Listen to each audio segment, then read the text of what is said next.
Zoraide, je vous laisse l'honneur de ceindre Monsieur Revol. Oui.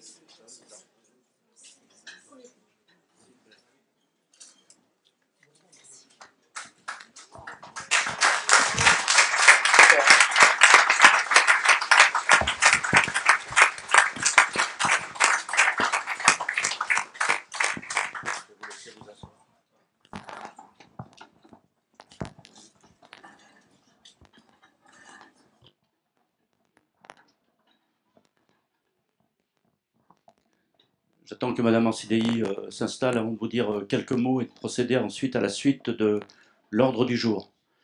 D'abord, je voudrais saluer Madame Ansidei, car je l'ai connue quand j'étais parent d'élève et qu'elle était première adjointe en charge des écoles dans les années 90, année dans laquelle est né Thomas. D'accord. Vous voyez, le temps passe. Et je la remercie beaucoup pour son discours particulièrement républicain.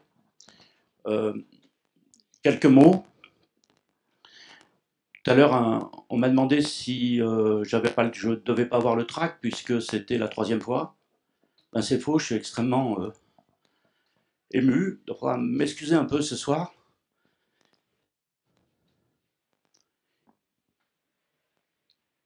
La première chose que je voudrais dire, c'est que le mandat de maire, le mandat de conseiller municipal, d'adjoint,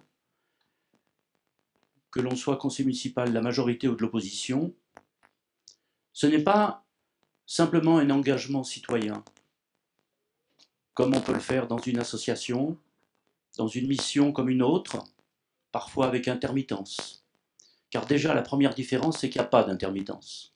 Vous l'êtes en permanence. Vous êtes toujours soumis à la pression des événements. Vous êtes sollicité et il faut que chacun, et là je m'adresse au public, mesure ce que cela signifie. Les récompenses sont faibles, les charges sont lourdes. Et c'est une chose qui est particulièrement gratifiante cependant, parce qu'on est vraiment dans un mandat au service du peuple, au plus près de lui.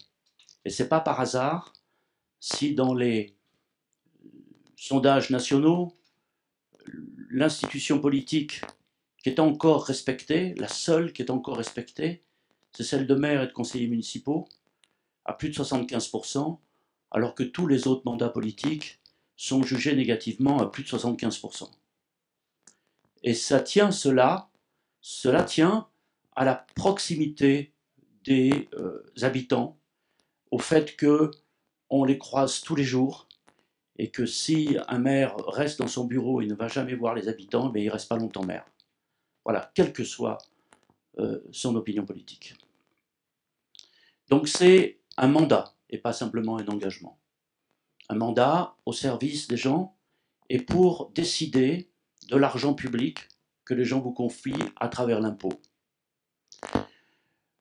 Je voudrais d'abord adresser mon salut et mes remerciements à l'équipe sortante, dont certains sont ici dans le public, d'autres s'étant excusés de ne pas pouvoir être présents, ayant pris d'autres dispositions, et c'est bien compréhensible. Les saluer, car la mandature qui a commencé en 2014 et qui s'est achevée en 2020 a été une mandature assez exceptionnelle. Assez exceptionnelle par les réalisations que nous avons dû porter, puisque je vous rappelle que le précédent conseil municipal d'installation ne se déroulait pas ici, puisque la maison commune n'était pas construite, mais dans l'ancienne mairie. Et que donc cette maison commune, avec tous ses services, avec ses associations, avec le CCAS, et avec cette place, Jean Jaurès, avec ce terrain de boule, avec ce restaurant, avec cette fontaine, tout ça n'existait pas, et il a fallu l'assumer pour le réaliser. Également, la construction d'une nouvelle école, et puis je ne détaillerai pas, parce que ce n'est pas le lieu, mais cela donne beaucoup de travail. Je pense notamment à ma voisine qui, avec Madame Alexandre, a piloté, et Jean-Pierre Olivares, qui était ici, qui était toujours à leur côté, piloté la construction de l'école Pierre Soulages. Et construire une école, ce n'est pas une petite affaire. Bon, exceptionnel de ce point de vue. Exceptionnel aussi par les événements qui nous sont tombés dessus, ou qu'il a fallu assumer. Et là, les images qu'on peut avoir vous restent gravées. Je me souviendrai toujours de cette famille qui est arrivée en pyjama à 11 h du soir dans la salle polyvalente, qui avait tout perdu, y compris le fauteuil de l'enfant handicapé qui était parti avec l'inondation. Tous les papiers étaient au rez-de-chaussée, plus aucun souvenir, plus rien, la destruction absolue. Et il a fallu, et là je salue tous les conseillers municipaux, et je salue particulièrement les conseillers municipaux d'opposition qui ne sont pas là aujourd'hui, Madame Lano notamment, son mari, puisqu'ils étaient là dès la première heure pour aider la population. Il a fallu faire face. Il a fallu faire face, on a dû improviser l'assistance, et cela vous marque pour toujours. Et là, vous prenez la mesure de ce qu'est le service de la population. Ça, c'est une image qui vous marque pour toujours. Comme pour un maire, ça le marque toujours de pouvoir aller un matin sonner à une porte pour annoncer à une mère que son fils s'est tué en moto. Tous ces événements marquent la vie d'élus. Et il y a des joies extraordinaires. Par exemple, l'autre jour, une dame était venue à la mairie, et c'est pas moi qu'elle a remercié, c'est vous tous, en disant grâce à vous, parce qu'elle faisait des petits ménages au noir, elle n'avait pas de vrai salaire, et naturellement tout s'est arrêté un certain 15 mars, et que donc il n'y avait plus aucune ressource, et le temps de faire les démarches, eh bien les enfants ont commencé à avoir faim, et elle nous a dit, grâce à la mairie, on a pu faire manger mes enfants. Tout ça, ça fait le quotidien d'une mairie. Alors, maintenant que la compétition électorale est terminée, avec ses aspects positifs, que sont la comparaison des projets, le débat, puisque nous avons eu la chance, y compris, d'avoir un débat télévisé, ce qui est assez rare pour une commune, mais avec ses aspects aussi négatifs, qui consistent à faire que les attaques sont parfois un peu personnelles. Nous avons essayé au maximum de ne pas participer de cela, et nous rangeons cela dans le passé. Maintenant, il nous faut nous engager dans le respect de ce que nous sommes, majorité et opposition, dans la vie de ce pays, dans la vie de cette commune. Et je voudrais là dire que nous avons devant nous un moment très particulier. Il y a des... Nous ne sommes pas dans une période, et c'était la fin de cette mandature normale. La crise sanitaire qui a frappé le pays depuis le 15 mars a fait que la mandature de l'équipe précédente s'est poursuivie jusqu'à ce jour. Et je tiens particulièrement à saluer tous les élus qui ne se représentaient pas et qui, dès qui le 15 mars s'apprêtaient finalement pour certains même à prendre quelques jours de vacances. Et il a fallu tout de suite se remettre au travail en se protégeant d'un point de vue sanitaire, mais en allant au-devant, organiser l'accueil des enfants de soignants, visiter toutes les personnes isolées qui étaient sans ressources, venir aider les gens à faire des courses, rassurer aussi psychologiquement une population angoissée et qui peut avoir peur de la maladie et de la mort. Et eh bien, je peux dire que je tiens ici à saluer toute l'équipe sortante qui a continué le travail, appuyé par tous les bénévoles, appuyé par un élan de générosité très fort dans le village. Mais ils ont tenu jusqu'au bout. Et encore la semaine dernière, nous avons fait une réunion pour organiser des éléments, parce qu'ils étaient en responsabilité. Ils ont assuré leur responsabilité jusqu'au bout. Et je vous demande d'applaudir l'ensemble des élus qui étaient à nos côtés et qui aujourd'hui ne sont plus dans cette salle.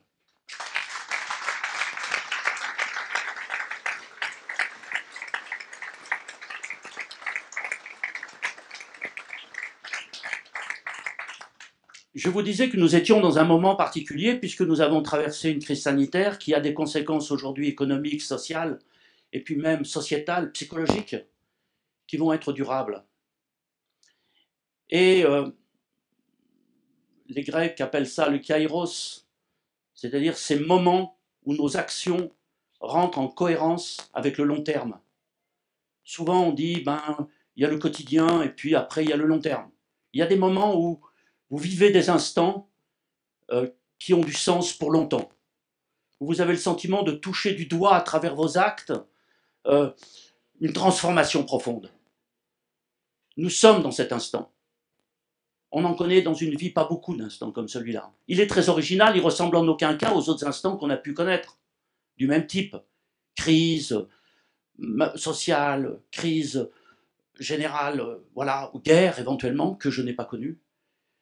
On est dans cet instant, même s'il a un caractère très différent, car il pose l'enjeu, les enjeux qui sont devant nous.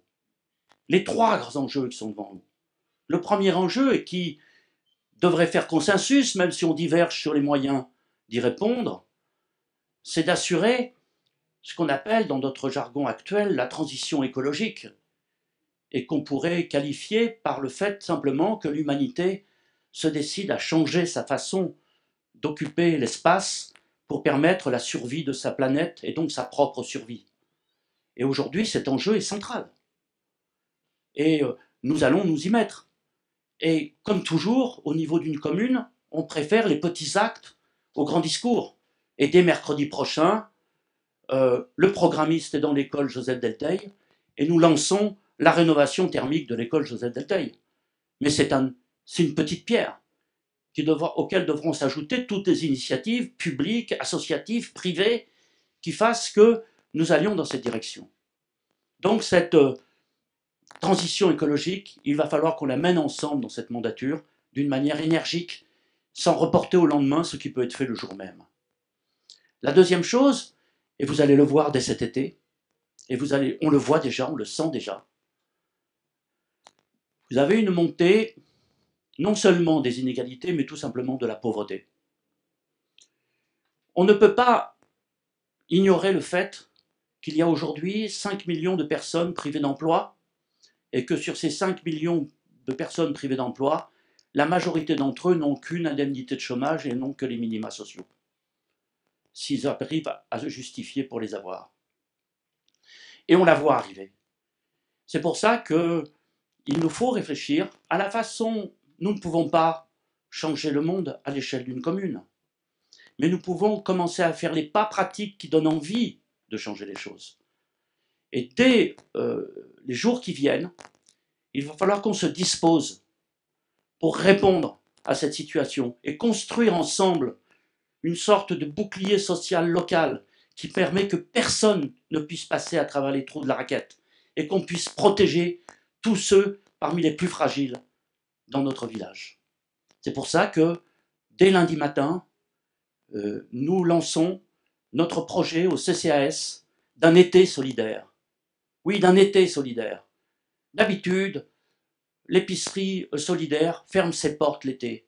Et bien cette fois-ci, nous avons pris les dispositions pour qu'elle soit ouverte et nous avons calculé tout un dispositif pour faire. Il n'y a d'ailleurs pas, les publics peuvent être très différents. Les étudiants, par exemple, qui sont boursiers, n'ont pas de bourse en juillet et août, et personne n'a pris la décision de poursuivre ces bourses.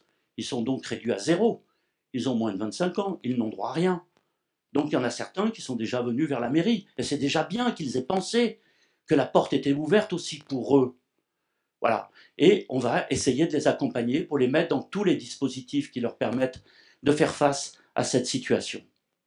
Et puis, il y a une troisième chose auquel, Nicole, vous avez fait allusion, qui est tout à fait fondamentale, c'est que nous sommes dans une crise démocratique dans notre pays.